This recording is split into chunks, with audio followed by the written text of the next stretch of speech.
Hey, what's up guys? This is George with Jyg Profishing. Welcome to our new episode of Jyg Pro Tips. Here's a detailed tutorial of how to pick the right jig for the right conditions. Let's get to it. First thing we're gonna do is understand the conditions. What's happening? What's our current? How fast are we moving? What direction are we moving? How deep are we fishing? Based on this, we'll choose the right jig for those conditions. Let's take, as a general rule, 1 gram per foot and let's adjust from there. Once we pick the right weight for the right depth that we're fishing, next thing we're gonna look into is the shape, the actual shape of the jig. Now, let's get into more details about the shapes. So here is all the different shapes that we offer at Jyg Pro. With these 3 different shapes, you can pretty much cover everything you need out there. So you have a super skinny, long, falling action jig. This is a new strike, a new fast drop. We have our wavy. It is a lot more compact and heavy, smaller profile jig, and you have our deep 200 gram here. So these jigs are all between 200 and 250 gram jigs, right?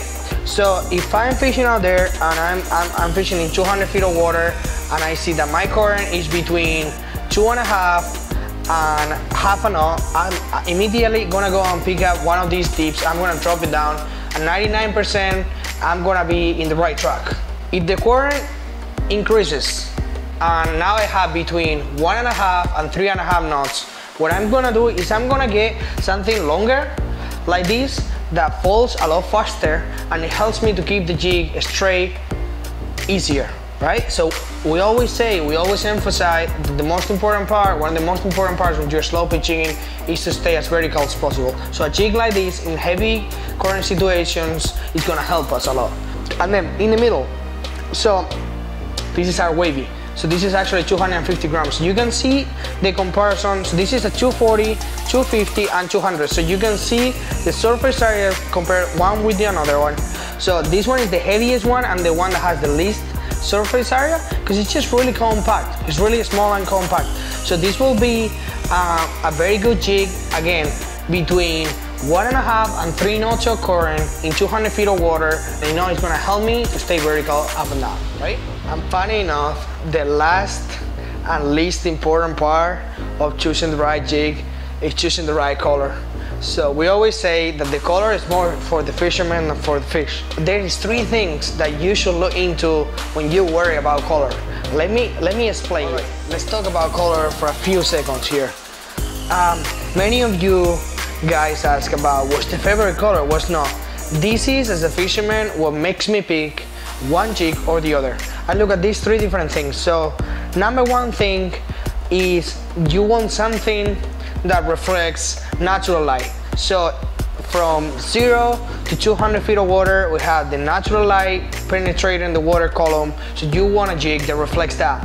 So for example, something like this. So you want something that is called a holographic paper, like a mirror looking, that is gonna take the natural light and it's gonna reflect it. The second thing, UV light. Why is this so important?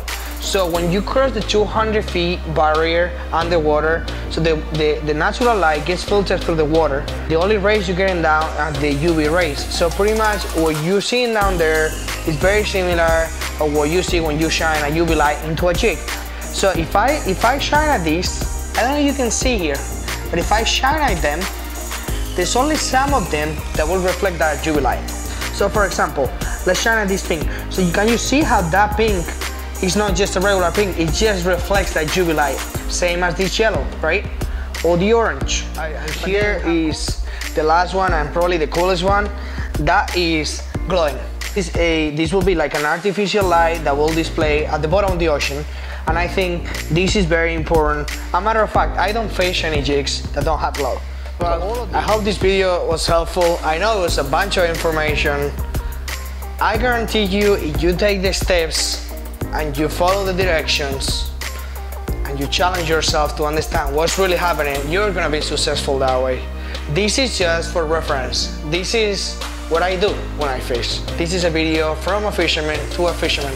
There's obviously room for improvement. There is room for changes. I encourage you to change. Understand what's happening.